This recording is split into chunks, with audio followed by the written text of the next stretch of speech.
Hello and welcome into episode 32 of the Stomp the Bus Show. I'm your host, Mark Harris, and I've got some good news for everyone. In case you haven't heard, ASU's in the tournament.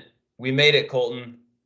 Yes, we We made did, it. Mark. We said on our last show, it was going to take 2 wins in the Pac-12 tournament. Lo and behold, that's what it took. It also took some good luck around the country with some other tournaments and things like that too. But that 75% chance was enough, right? And Reddit was a little more skeptical. They seemed to think that ASU had to win the tournament, which was never going to be the case. They had Yep. done enough. Two Take that, wins was Reddit. going to be enough, and it was enough. And now we get the Desmond Cambridge, Warren Washington revenge game in the first four, which is compelling stuff Yeah. ASU Nevada, super compelling matchup. for Uh, us. Yeah, yeah. No, for nobody it's else. yeah. Actually, I mean, there'll be a lot of people watching that and betting on it, but Prime time, man. no, it's great. It's like, look, like we've said, anytime ASU can just get into the tournament, like it's a good season, you know? And so they those two Pac-12 tournament games that they won, they weren't aesthetically pleasing the whole time, especially not the Oregon State game and the end of the USC game, No, but they got the job done. Um, the Oregon State game was honestly just gross. It was just a gross college basketball game. And then USC, I mean, Desmond Cambridge came to play in that game, and that really that was the difference. I mean, 27 points, basically 50% shooting. I think he went like he shot well from three too. I'm opening up the box score right now. Um, yeah, he was on fire. Bill Walton was like swooning over Desmond Cambridge in that six game. It of was 12 from three, 27 points. I mean that's what lifted that's why ASU was in the tournament, beating USC last week in the Pac-12 tournament. It wasn't a totally complete performance despite how the first half started, but it was enough to win. Um, we don't have to talk about what happened the next night against U of A, but in fairness, I think ASU was pretty just exhausted, especially in that second half. But it's kind of disappointing that we have to go to Dayton again, honestly. But I guess we kind of knew this is where it was trending, right? We knew that like we weren't just going to get in and be like a 10 seed or something. We knew that it was going to be going to Dayton again, which sucks, but ASU's familiar with it, or at least Bobby Hurley is. And you play a team in Nevada that a lot of people didn't even think should have gotten into the tournament. right. They lost their last three games against some pretty mediocre teams too. San Jose State lost 81-77. Um, just a couple days after they beat them 66-51 too. Lost to Wyoming, lost to UNLV. They're kind of reeling a little bit. So Yeah, if you're gonna that's a get them, bad that's a yeah, bad stretch to end the season. and Like, still getting into the tournament is I is know. pretty wild. ASU's favored in this game. I think it's at 2.5 points. Plays pretty Yeah. well as a favorite too. And it just seems, I mean, ASU put together, if we're throwing the U of A game out, because, like, I mean, They you were didn't even really need exhausted, to dude. win that game Betty. to get in. They're exhausted. It's three games in a row, all of that. Um, ASU put together their best stretch of basketball, like coming into the tournament, right? Those two games, even though it's two games, right? They needed those two games so desperately, Oh and yeah. they played as well as they could have. There were some stretches where it was looking like a classic ASU meltdown in the tournament, especially against USC. There was some there was some tense moments in that game, but they got it done. And I think you're looking at two teams are moving in opposite directions. ASU's kind of ascending a little bit right now, whereas Nevada is falling off a little bit. Yeah. So I mean, but that's like face value stuff. You look at it and you're like, oh, ASU should win this game. The tournament's weird. Weird stuff is going to happen. Um, I mean, the first thing I always look at when I'm looking at a matchup for ASU basketball is how well does the other team rebound? Because that's ASU's Achilles heel. Is if they're Right. playing a team that just destroys them on the glass, or plays really well rebounding, they're going to have issues. Nevada, 33.2 rebounds per game this season. That's 247th in the country. So not a great rebounding team, which again That's kind of good. plays into ASU's hand a little bit. I can pull up some more numbers here, but just at face value, it looks like a good matchup for ASU. And I think I'm leaning towards them possibly winning this game. No, I definitely think that ASU should be favored to win this game. Well, and I mean they are favored, but like Sun Devil fans should expect ASU to win this game. Let me put it that way. Like Yeah, he or not he, but we're just a better team. And I mean, like we said, how Nevada's been playing at the end of the year, losing to Wyoming, UNLV, and San Jose State on the way in. Like that's a terrible. Like Wyoming just banked. I mean, hey, however it is that you get into the tournament, you get in, but they basically like this is off the strength of their like early season start and their numbers. I don't think they beat some good teams in the Mountain West, so they did they beat beat SDSU. yep, They had that win. They lost by 9 to Kansas State. They beat Tulane. Boise State they Obviously, beat yeah, obviously beat GCU. That's a tournament team. they beat New Boise Mexico State, twice. Solid team. But yeah. like this Utah team does State, wow, not. they beat Utah State 85-70. That's a big win. When was Um, this? this Oh, was okay. But this middle was a of the while ago, season. yeah. Yeah. But still, I mean, you said it though. They're kind of coasting off of the strength of some stuff that they did beginning to middle of the season, right? And now they're I mean 2-4 in their final 6 games, which is not great, obviously. They're also 4-6 as an underdog this season, which that's the spot they're going to be in against ASU. Yeah. So don't play well in that spot. That's not something that they really thrive in against teams that they aren't favored to beat. Okay. I mean, 4-6 isn't terrible, but it's not something where you're going to be like, oh, this team loves being an underdog. Where ASU is 14-6, and win by an average margin of 5 points when they're favored. So, I mean, things are trending in the direction of ASU in this one, definitely. Yeah. Well, and Nevada has they have three guys really that like kind of drive their offense. Jared Lucas, who some Pac-12 fans will remember, he was on Oregon State recently. He was a part of their Elite Eight team. He leads them with 17.3 points per game. Not a really efficient scorer, though. Keenan Blackshear's a guard, 14 points. And then Will Baker, their center, 13 and a half. But other than that, like there's not a whole bunch of other guys that really scare you. Uh, Another thing with why, like we mentioned this with Nevada and how they kind of coasted into the tournament. Maybe coasted isn't the right word, but kind of backslid into the tournament. Um, Obviously, the urgency with them clearly hasn't been there recently, Right. because of how, I mean, just based on who they lost to.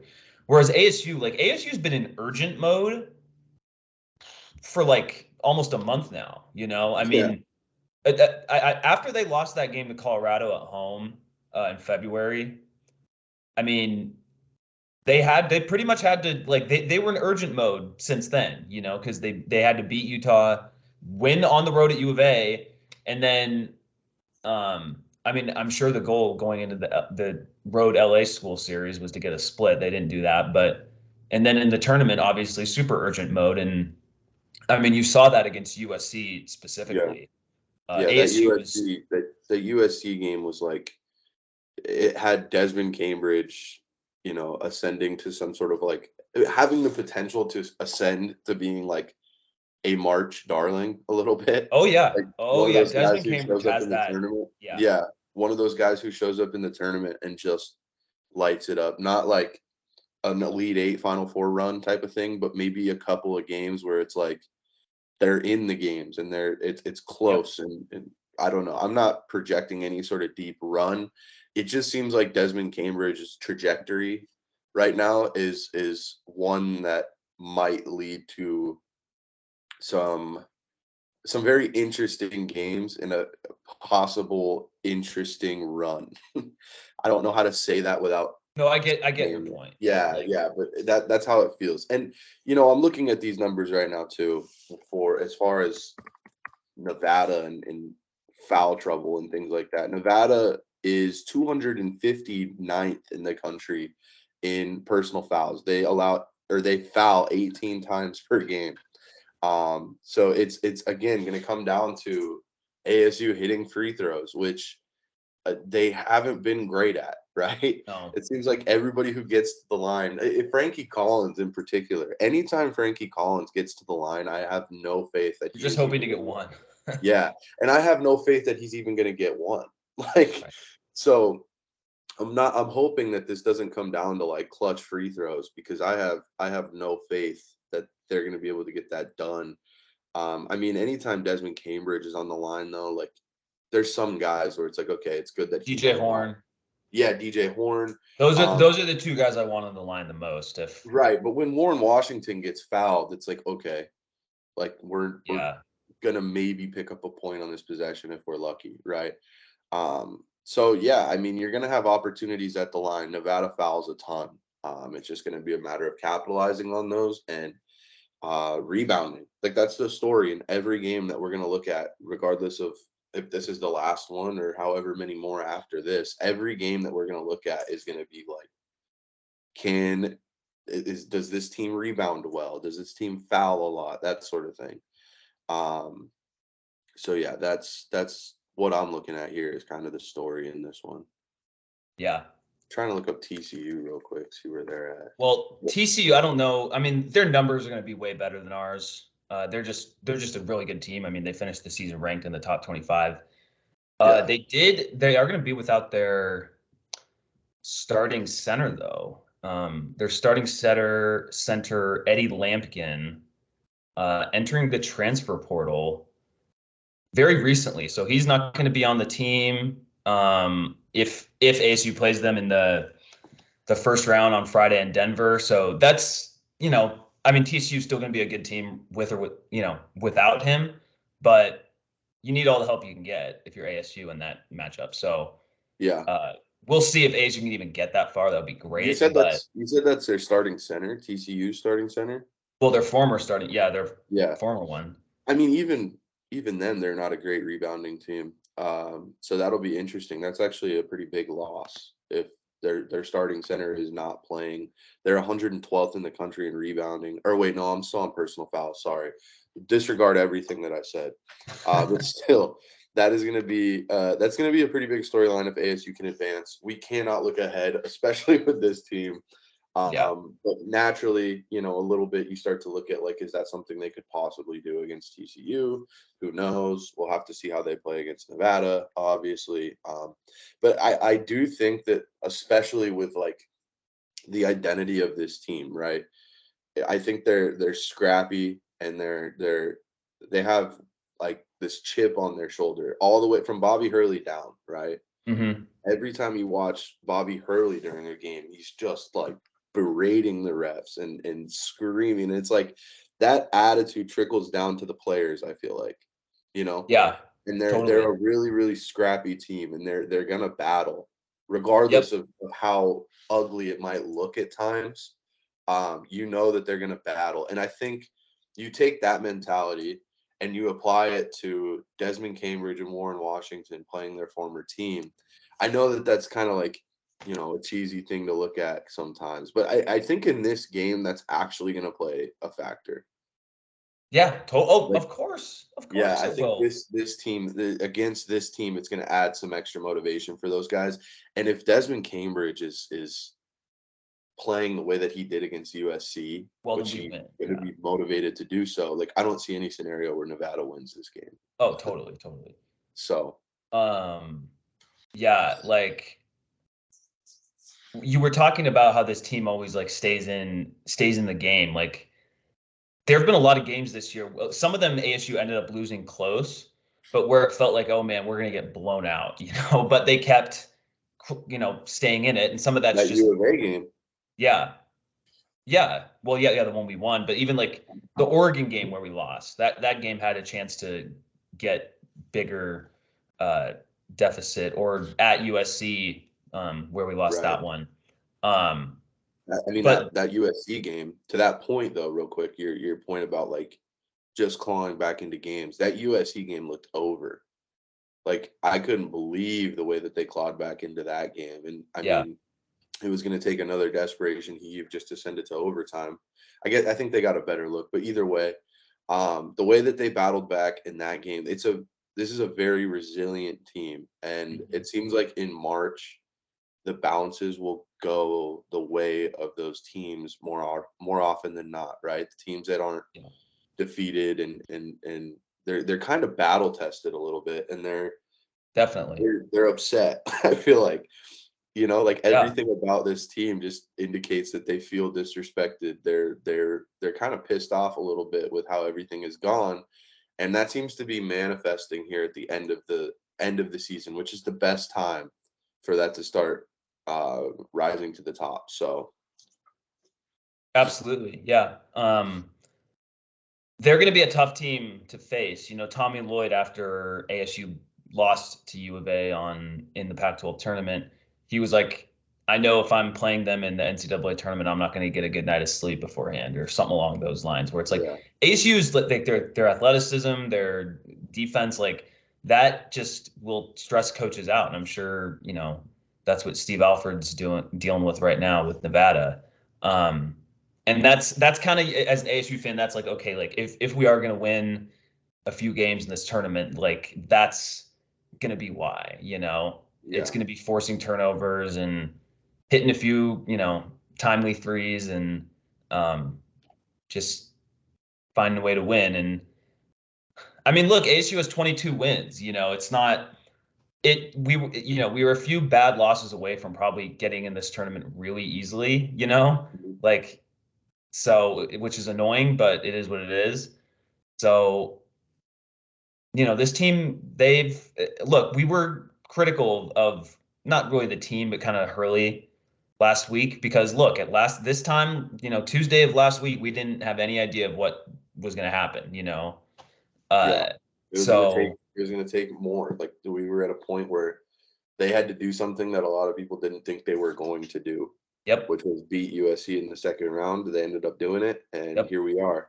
One thing I will say, I like that you brought up turnovers, because they are going to have to force those turnovers and capitalize on those fast break points and those runouts and everything like that. Nevada, for all of their faults, they do not turn the ball over. They are 21st in the country, um, in turnover rate. They only turn the ball over 10 times a game, which is pretty low, relatively speaking to the rest of the country. I mean, that's still 10. Who knows? But I don't think ASU is going to like feast stealing the ball. Nevada is true. pretty smart with it. The only thing, like, kind of caveat I would have to that is I I'd imagine, not know, but Yeah, imagine that ASU's defense is more athletic than most of the Mountain West defenses that's a that they've good played, point. save for maybe San Diego State. Yeah, Um, and so that'll change things in that equation when it comes to turnovers yeah, tomorrow on Wednesday. But yeah, they're not like a bad, like, look, Nevada's not a bad team. So yeah. I this just is found one yeah. other thing. Sorry, go ahead. Oh, yeah, no, go ahead. Nothing really. Dude, Nevada, if ASU can stay out of foul trouble, and this is going to be such an interesting wrinkle to this game, because not only do you have the foul calls and all of those things, right? But you have Bobby Hurley's reaction to those calls, and he is almost never reserved when a foul is called against his team. So to start, you're going to need to look at, like, I'm sure officials are having meetings about Bobby Hurley right now, right? Like, how are we going to, like, when do you tee him up? When do you do this? That sort of thing. So watching his ability to rein it in and not give up some cheap technical in a crucial moment or something like that is going to be so important. But also the fact that Nevada this season picked up 23.7% of their points from free throws. That's seventh in the country. and 28.4% in their last 3 games they've picked up from free throws. So this team is predicated. Their offense is predicated on getting to the line. Right. And if ASU can keep them off of the free throw line, a huge if, right? But keep them off of the free throw line, it might be tough for them to score because they're going to be driving and trying to get those calls, right? So if ASU can be a little more disciplined from a foul perspective and not give up as many fouls as they tend to do, and if Bobby Hurley can do his absolute best, I don't know if he's wired this way. I don't know if it's even possible. He didn't do it in the tournament. There were no techs in the tournament. That's good, but there was some moments where it was like, how has this ref not teed him up yet? So that's what I'm saying is like, we don't know what this officiating crew is going to. This is the first time in the tournament that he's going to have this crew, right? It's a completely different dynamic. Right. So what are they going to let him get away with? What are they going to call? And understanding that like a cheap tech in a game that is projected to be a 2.5 point game could be the difference. Like you really cannot put a team that has picked up 28% of their points from the free throw line in their last 3 games. You can't give them cheap opportunities at points because that plays into their hand. That's exactly what they want. So that's another layer to this game where I'm like, you just can't give up those cheap points. If there's a foul called, move on. I mean, obviously it's frustrating, especially if you disagree, but like he just can't get teed up in this game. Right. That's all I'm saying. Yeah, true. Well, I want to talk a little bit more about Bobby. Well, first of all, did you see the video of him jumping in the pool when they announced? Yeah, he does that like he's done that every time they get in, and it's like one of these days I hope he can jump in the pool for a round of 64 matchup and not a first 4 matchup. Well, then there would be less anticipation of them getting in. That's the thing. The reason why there's so much excitement is because you don't know, So. Yeah. Do they find out like while they're sitting there watching? Yeah, no, they find out on the selection show like everyone else. Wow, that's crazy. I know. I was wondering if like the SIDs found out before or something. No. And like let them know. That's crazy.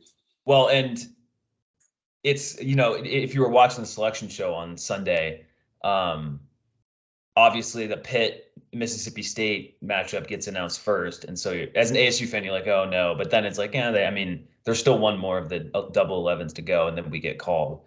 Right, and like Rutgers, not so lucky, but yeah. But like Penn State was already announced, NC State was already announced. Like while I was watching it, I was kind of looking at the teams that like skipped the first 4, and I'm like, okay, these were all teams that ASU was like fighting on the bubble, you know. So it was, you said it was like UNC, Rutgers. There was a couple others that like the first 4 out that could have easily been flipped, but either way, they got in.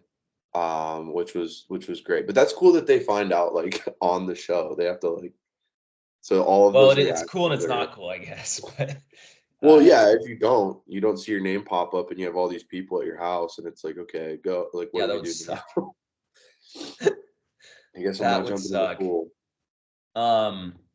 Well, yeah, but Bobby, now this gives him his 3rd tournament appearance with ASU, and I'm not going to say it would have, like, basically his 4th tournament appearance with ASU because in 2020 they were going to make it, or they probably would have made it. That's 4 20-win seasons. So half of his time at ASU has been 20 games or more winning. So again, that's good for ASU. Yeah. And he doesn't have a contract extension. I think he's just 1 year, 1 year left on his deal. So 1 year being next year, right? This one coming up, yeah. Okay. So it'll be interesting to see how this gets handled. I think they should just re-sign him. Like we said when we've criticized Bobby, because there are legitimate criticisms, but it's going to be difficult to find someone who is meaningfully better, Yeah. And my thing too is like, sorry, go ahead. It's not impossible to find someone meaningfully better, but like with Bobby, what you're going to get, and you're going to make the tournament you know, a good chunk of the time, and sometimes you won't make the tournament, but like you will be for the most part like playing competitive basketball, you know. Right. And I think this season, once we like step back and look at it as like where they ended up, right, which is a first four berth, making the field of 68. That's an Mhm. accomplishment, right? That's incredible. Um, and looking back at the coaching job that he did this season with this group, like he completely rebuilt this roster through the Yeah, transfer portal, right? Like went out, got the Cambridge brothers, Warren Washington, Frankie Collins. Like you go down the list, four new DJ starters, Horn. 4 or 5 new Yeah, starters. I'm like, who on this roster was even on the team last year? It was Horn, Okay, Gaffney, Jemai Neal, and then Luther Muhammad, and I think that's it. I might be well, and then the guys who were really on the bench, but yeah, still, but that's a roster that I mean, 60% of your, if not more, maybe 70% of your roster is transfer guys that you had to bring in, get to know, figure out what they yeah, do well, build a team, do all of that stuff. And then you get this team to the tournament, a team that had to like learn together on the fly. I mean, you see teams like UCLA who do what they do, and it's like, yeah, those guys have been together for 4 years. Like well, they know and how to play with each and other, you look, with know? all the transfers, they got off to a hot start too, and that Hmm. again, beating VCU, a tournament team, beating Creighton, a tournament team, Even um, Michigan. beating Michigan Michigan, who is of where course they was were, but the one team out of the 4 teams in that tournament who doesn't make the NCAA tournament, which is just yeah, hilarious. it's weird. But But at the time, that was a big win, and they beat well, them and by like beating them by a 30. lot too, yeah. Yeah. And then just not really only having one horrible loss in that whole stretch too. So it was a good start. They did literally just enough in Pac-12 play to get Yeah. in, which is the ASU, that's on brand, so it is what it is. But And they um, weathered the storm too. Like exactly, yeah, that is you true. look at that stretch we talked about in the last episode, that Colorado, Utah, like I can't, Oregon maybe was in that So it stretch was the as first well. 2 LA games, and then Hmm. the road sweep at Washington schools, and then you Right, go there you one and go. one against Oregon and Oregon State. So losing 5 out of 6 in that stretch. Right. But then they turned around and it was like at that point it was like, okay, NIT bound, whatever, there's no shot. And he brought this team back and they weathered the storm, and now it's like they have this deeper sense of like we're never out of this. Right. Right, And I think right. that's important. That's extremely important. And I think that starts with the coach. And what he did this season was, I'm very impressed by it. But I don't know if like that says much. But I think what he did this year might have been his best coaching job, all things considered. Yeah, you So could argue that for sure. if you're getting a guy who just came off of, if it wasn't his best season, it was like top two, Right, right. one of his best seasons as your coach. Depending on what happens in the tournament, I see in my mind, even if they lose the first four, it's like they still got there, and that's Yeah. Oh, impressive. totally, totally. So I would extend him. I think you're right. Like you have to know that there is a better alternative out there, and how many of those better alternatives is ASU really like in the mix Right, on anyway, right? right. So, Well, and no one um, said you have to give him like a 10-year extension or something. You could give him like a no, 3-year extension, um, and yeah, that would that be keeps him enough here for to, 4 years, right? Add yeah, 3 to the end of the last one, and yeah, that I'd be perfectly fine with that. He yeah, can be infuriating at times, but he also has proven that he can get the job done and be find success as the coach at ASU, which I think is extremely important. So yep. Well, and like we've said in previous shows, he also cares about ASU. Like you can tell that he is like he is like one of us in the sense that like he is like he really wants he wants like he likes ASU. He likes um the program and like the and he's doing it again. Like I've repeated this, but like the arena is garbage. It's an yeah, old school arena, and that can't be helpful when you're recruiting guys. It just can't be. no, Um, it feels like you're walking into the '90s every time you go to a game. feels like you're walking into the 70s. That's okay. Yeah, Let's be real, I dude. I went I went a little conservative on my my time analogy. I think the 70s is probably more accurate. And like, look, it's great to have cheap seats in Desert Financial, but I mean, it's not close to most college Dude, basketball arenas. the stuff that they have in those like glass cabinets probably haven't. You know how they have like when you're walking around like the concourse, they have like Yeah, display cabinets. Probably have not been open since like 1975. a lot of it, yeah, totally. Yeah, it's So, crazy.